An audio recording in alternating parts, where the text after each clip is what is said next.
James wrote to the believers,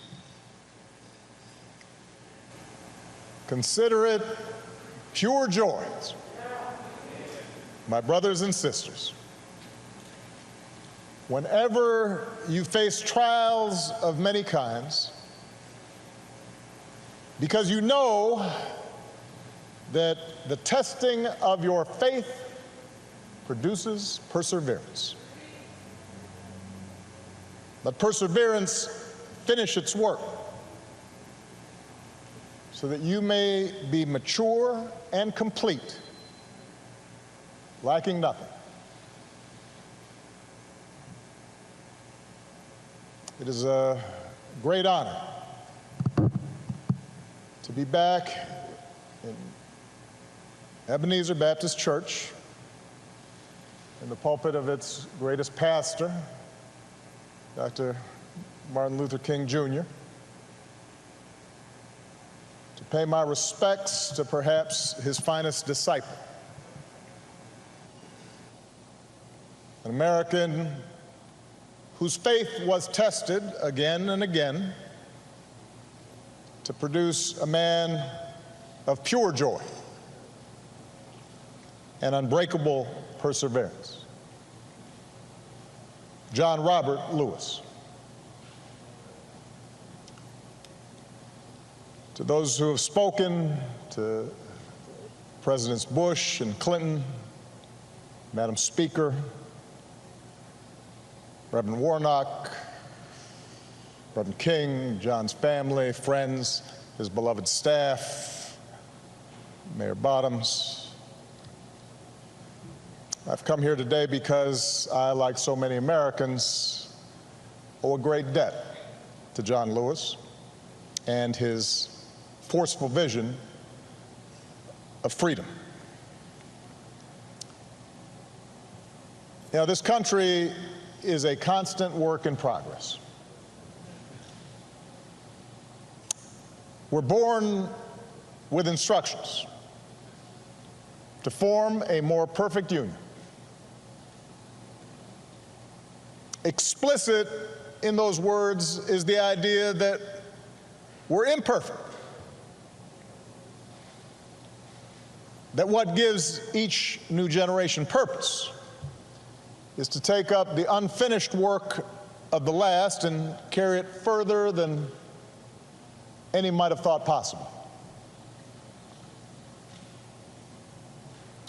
John Lewis, first of the Freedom Riders, head of the Student Nonviolent Coordinating Committee, youngest speaker at the March on Washington, leader of the march from Selma to Montgomery, member of Congress representing the people of this state and this district for 33 years, mentor to young people, including me at the time,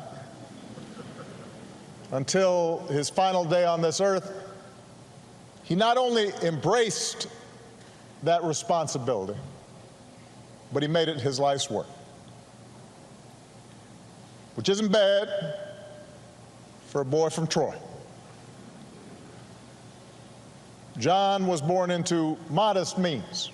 That means he was poor.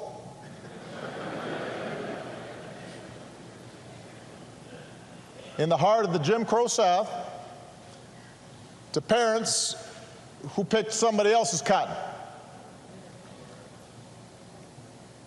Apparently, he didn't take to farm work. On days when he was supposed to help his brothers and sisters with their labor, he'd hide under the porch and make a break for the school bus when it showed up. His mother, Willie Mae Lewis, nurtured that curiosity in this shy, serious child. Once you learn something, she told her son, once you get something inside your head, no one can take it away from you. As a boy, John listened through the door after bedtime as his father's friends complained about the Klan. One Sunday as a teenager, he heard Dr. King preach on the radio. As a college student in Tennessee, he signed up for Jim Lawson's workshops on the tactic of nonviolent civil disobedience. John Lewis was getting something inside his head, an idea he couldn't shake, took hold of him, that nonviolent resistance and civil disobedience were the means to change laws, but also change hearts and change minds and change nations and change the world. So he helped organize the Nashville campaign in 1960. He and other young men and women sat at a segregated lunch counter, well-dressed, straight back, refusing to let a milkshake poured on their heads or a cigarette extinguished on their backs or a foot aimed at their ribs. Refused to let that dent their dignity and their sense of purpose. And after a few months, the Nashville campaign achieved the first successful desegregation of public facilities in any major city in the South. John got a taste of jail for the first, second, third, well, several times. But he also got a taste of victory, and it consumed him with righteous purpose. And he took the battle deeper into the South. And that same year, just weeks after the Supreme Court ruled that segregation of interstate bus facilities was unconstitutional, John and Bernard Lafayette bought 2 tickets, climbed aboard a Greyhound, sat up front, and refused to move. This was months before the first official freedom rides. He was doing a test. Trip was unsanctioned. Few knew what they were up to. And at every stop through the night, apparently, the angry driver stormed out of the bus and into the bus station. And John and Bernard had no idea what he might come back with or who he might come back with.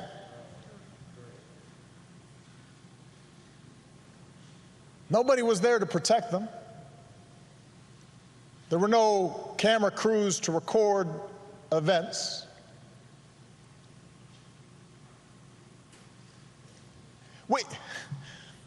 Sometimes, Rev, we read about this and we kind of take it for granted, or at least we act as if it was inevitable. Imagine the courage of 2 people Malia's age, younger than my oldest daughter, on their own, to challenge an entire infrastructure of oppression. John was only 20 years old, but he pushed all 20 of those years to the center of the table, betting everything, all of it, that his example could challenge centuries of convention and generations of brutal violence and countless daily indignities suffered by African Americans. Like John the Baptist preparing the way, like those Old Testament prophets speaking truth to kings. John Lewis did not hesitate, and he kept on getting on board buses and sitting at lunch counters, got his mugshot taken again and again, marched again and again on a mission to change America.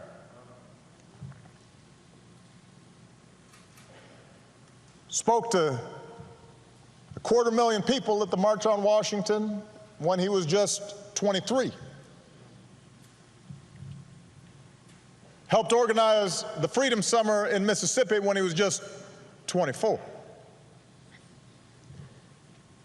At the ripe old age of 25, John was asked to lead the march from Selma to Montgomery.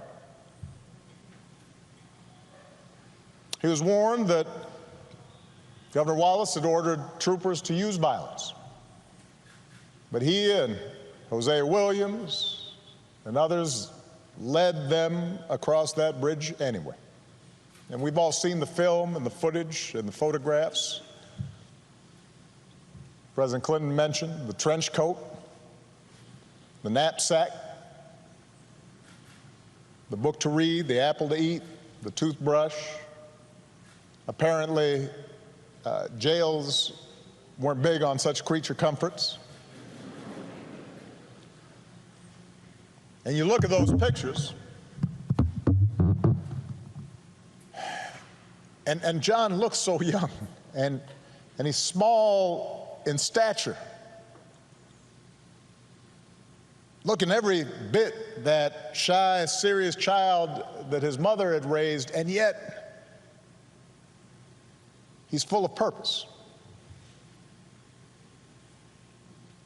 God's put perseverance in it.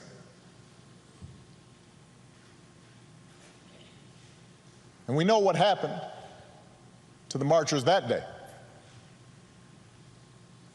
Their bones were cracked by billy clubs, their eyes and lungs choked with tear gas. They knelt to pray, which made their heads easier targets. And John was struck in the skull, and he thought he was going to die. Surrounded by the sight of young Americans gagging and bleeding and trampled. Victims in their own country of state-sponsored violence. And the thing is, I imagine initially that day, the troopers thought they'd won the battle.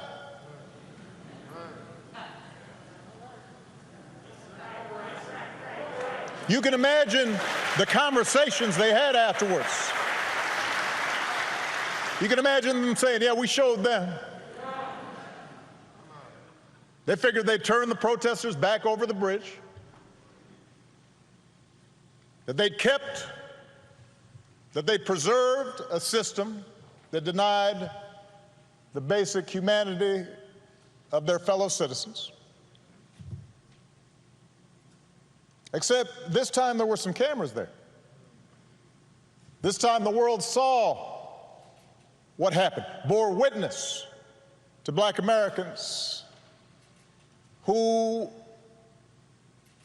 were asking for nothing more than to be treated like other Americans, who were not asking for special treatment, just equal treatment, promised to them a century before, and almost another century before that. And when John woke up and checked himself out of the hospital, he would make sure the world saw a movement that was, in the words of Scripture, hard-pressed on every side, but not crushed. Perplexed, but not in despair. Persecuted, but not abandoned. Struck down, but not destroyed.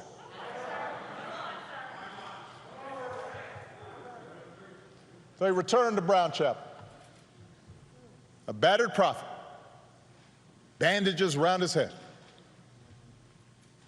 And he said, more marchers will come now. And the people came. and the troopers parted, and the marchers reached Montgomery, and their words reached the White House. And Lyndon Johnson, son of the South, said, "We shall overcome." And the Voting Rights Act was signed into law. The life of John Lewis was in so many ways exceptional. It vindicated the faith in our founding, redeemed that faith. That most American of ideas, the idea that any of us, ordinary people without rank or wealth or title or fame, can somehow point out the imperfections of this nation and come together and challenge the status quo and decide that it is in our power to remake this country that we love until it more closely aligns with our highest ideals. What a radical idea. What a revolutionary notion, this idea that any of us, ordinary people, a young kid from Troy, can stand up to the powers and principalities and say, "No, this isn't right, this isn't true, this isn't just. We can do better." On the battlefield of justice, Americans like John, Americans like Reverends Lowry and C.T. Vivian, two other patriots that we lost this year, liberated all of us that many Americans came to take for granted. America was built by people like them. America was built by John Lewis's.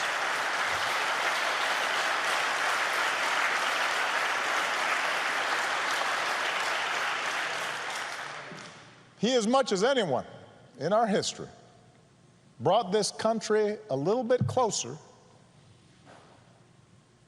to our highest ideals. And someday, when we do finish that long journey towards freedom,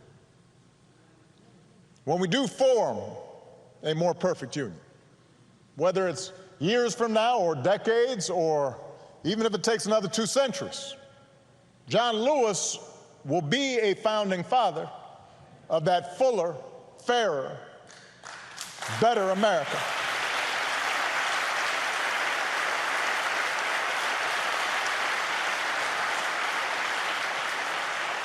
And yet, as exceptional as John was, here's the thing: John never believed that what he did was more than any citizen of this country can do. I mentioned in the statement the day John passed, the thing about John was just how gentle and humble he was.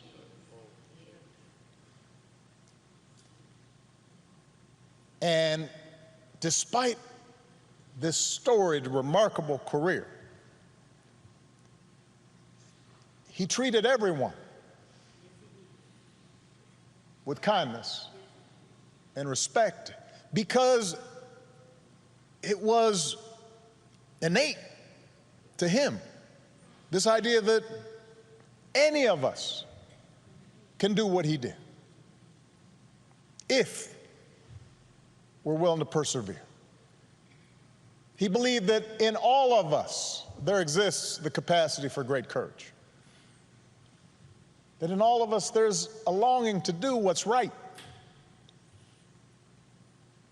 that in all of us there's a willingness to love all people and to extend to them their God-given rights to dignity and respect.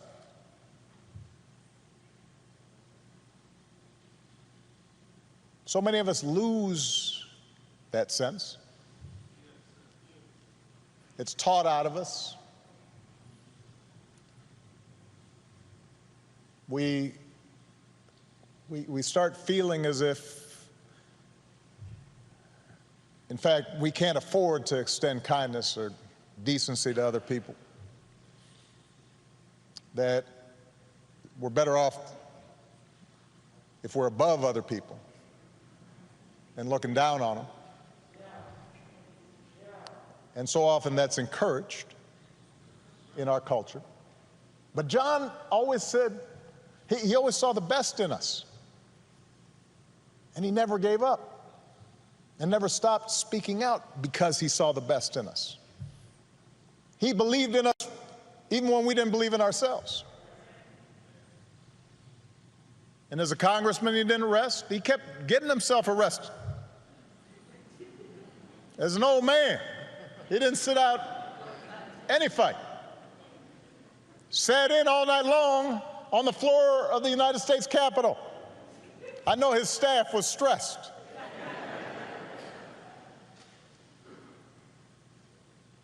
But the testing of his faith produced perseverance. He knew that the march is not over, that the race is not yet won, that we have not yet reached that blessed destination where we are judged by the content of our character. He knew from his own life that progress is fragile, that we have to be vigilant against the darker currents of this country's history, of our own history, with their whirlpools of violence and hatred and despair that can always rise again. Bull Connor may be gone, but today we witness with our own eyes police officers kneeling on the necks of black Americans. George Wallace may be gone, but we can witness our federal government sending agents to use tear gas and batons against peaceful demonstrators.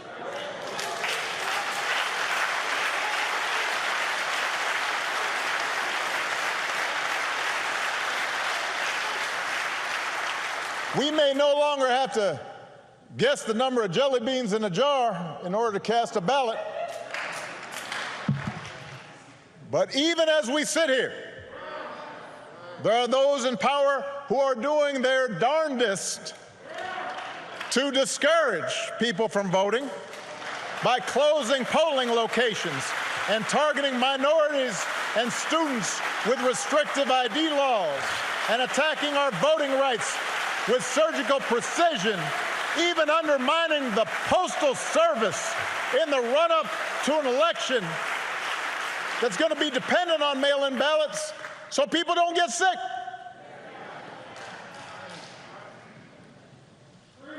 Now, I know this is a celebration of John's life. There are some who might say we shouldn't dwell on such things.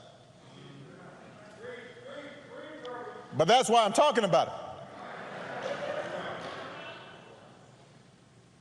John Lewis devoted his time on this earth fighting the very attacks on democracy and what's best in America that we're seeing circulate right now.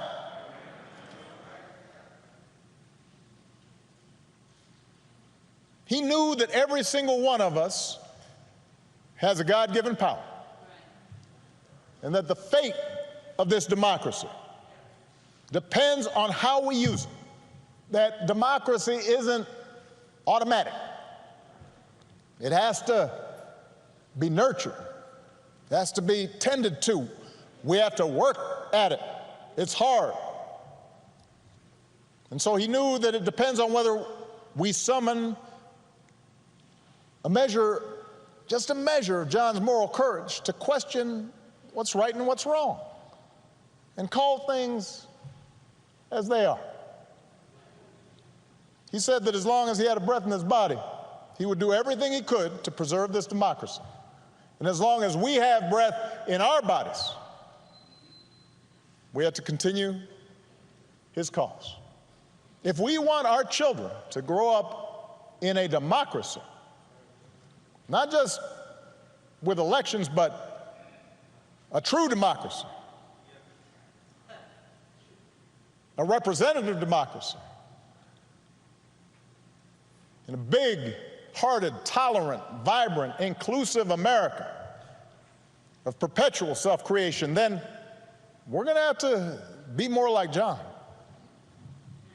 We don't have to do all the things he had to do because he did them for us, but we got to do something.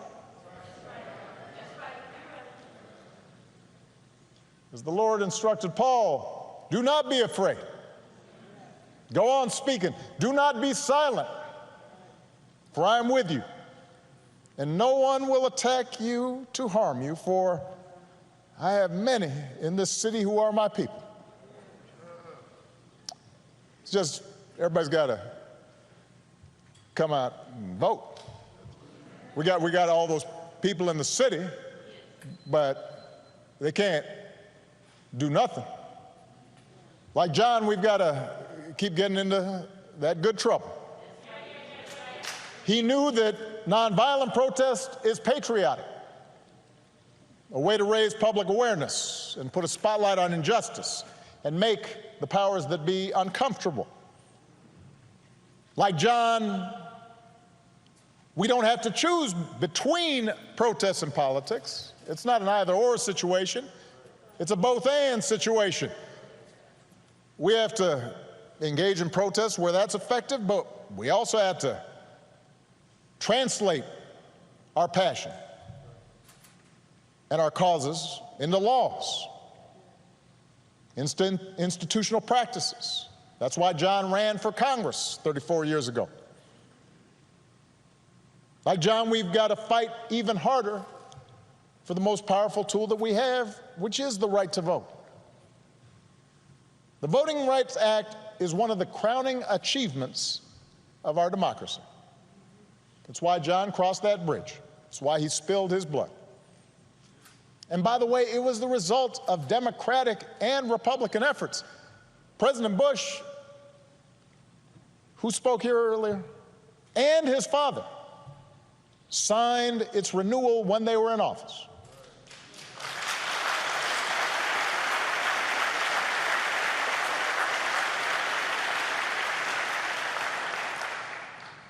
President Clinton didn't have to because it was the law when he arrived, so instead he made a law to make it easier for people to register to vote.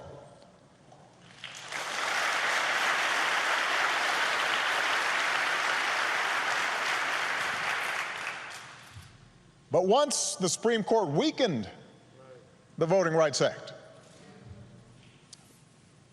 some state legislators unleashed a flood of laws designed specifically to make voting harder, especially, by the way, state legislators where there's a lot of minority turnout and population growth. That's not necessarily a mystery or an accident.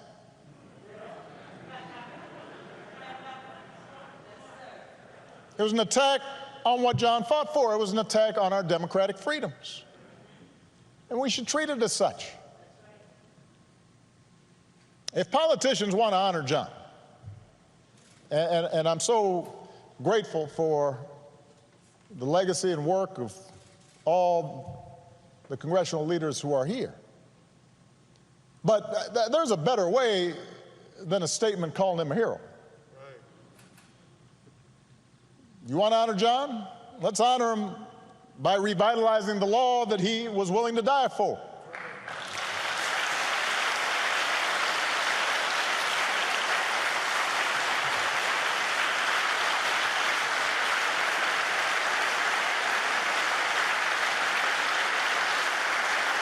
And by the way, naming it the John Lewis Voting Rights Act, that is a fine tribute.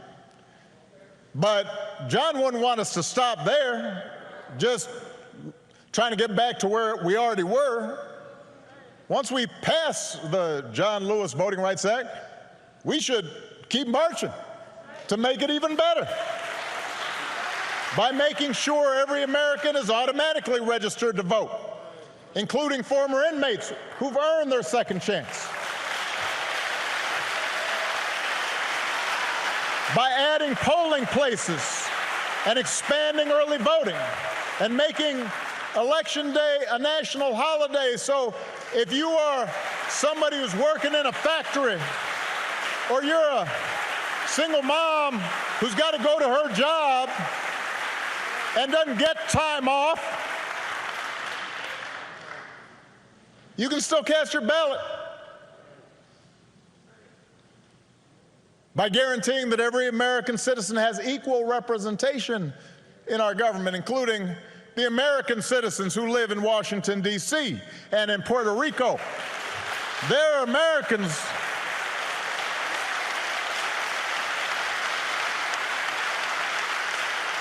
By ending some of the partisan gerrymandering so that all voters have the power to choose their politicians, not the other way around. And if all this takes eliminating the filibuster, another Jim Crow relic, in order to secure the God-given rights of every American, then that's what we should do. Now, even if we do all this, even if every bogus voter suppression law is struck off the books today, we've got to be honest with ourselves that too many of us choose not to exercise the franchise. Too many of our citizens believe their vote won't make a difference, or they buy into the cynicism that, by the way, is the central strategy of voter suppression, to make you discouraged, to stop believing in your own power. So we're also going to have to remember what John said. If you don't do everything you can do to change things, then they will remain the same. You only pass this way once. You have to give it all you have.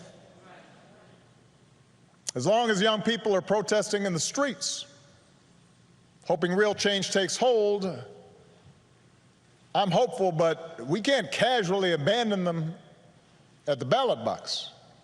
Not when few elections have been as urgent on so many levels as this one. We can't treat voting as an errand to run if we have some time. We have to treat it as the most important action we can take on behalf of democracy.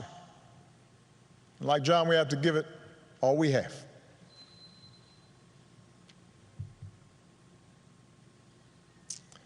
I was proud that John Lewis was a friend of mine. I met him when I was in law school. He came to speak. And I went up and I said, Mr. Lewis, you are one of my heroes.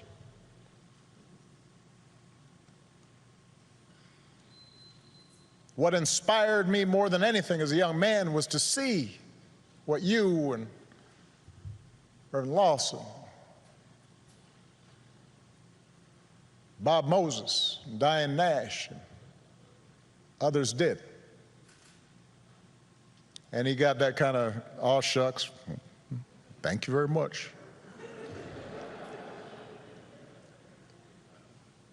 Next time I saw him, I'd been elected to the United States Senate. And I told him, John, I'm here because of you.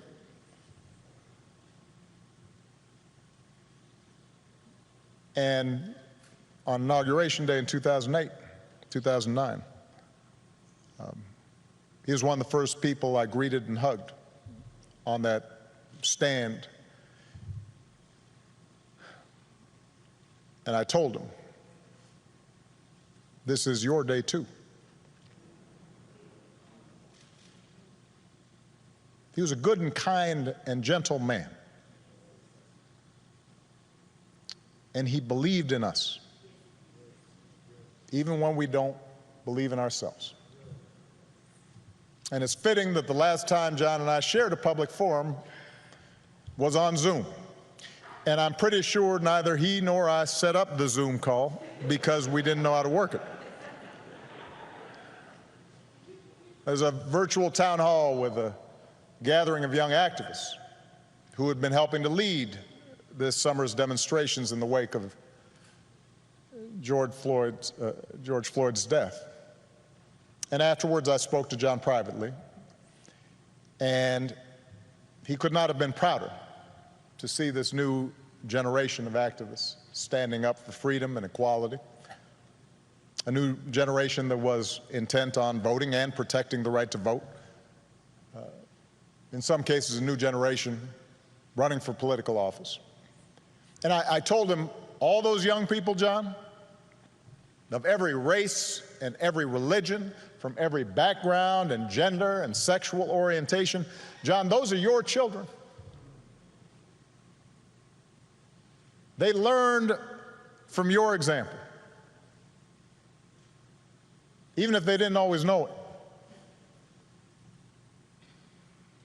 They had understood through him what American citizenship requires, even if they'd only heard about his courage through the history books. By the thousands, faceless, anonymous, relentless young people, black and white, have taken our whole nation back to those great wells of democracy which were dug deep by the founding fathers in the formulation of the Constitution and the Declaration of Independence. Dr. King said that in the 1960s, and it came true again this summer. We see it outside our windows in big cities and rural towns, in men and women, young and old, straight Americans and LGBTQ Americans, blacks who long for equal treatment, and whites who can no longer accept freedom for themselves while witnessing the subjugation of their fellow Americans.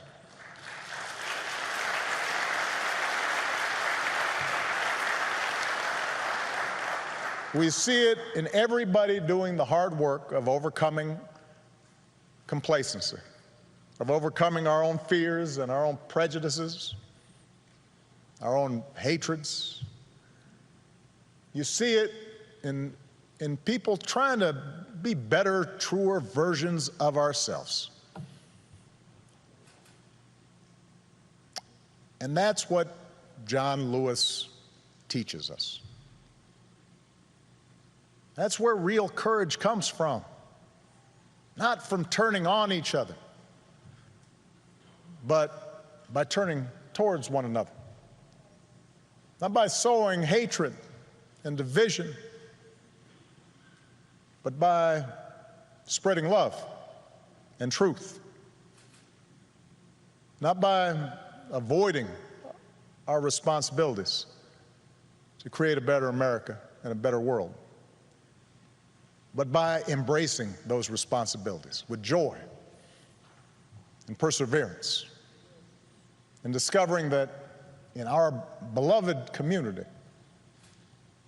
we do not walk alone. What a gift John Lewis was. We are all so lucky to have had him walk with us for a while and show us the way. God bless you all. God bless America. God bless this gentle soul who pulled it closer to its promise. Thank you very much.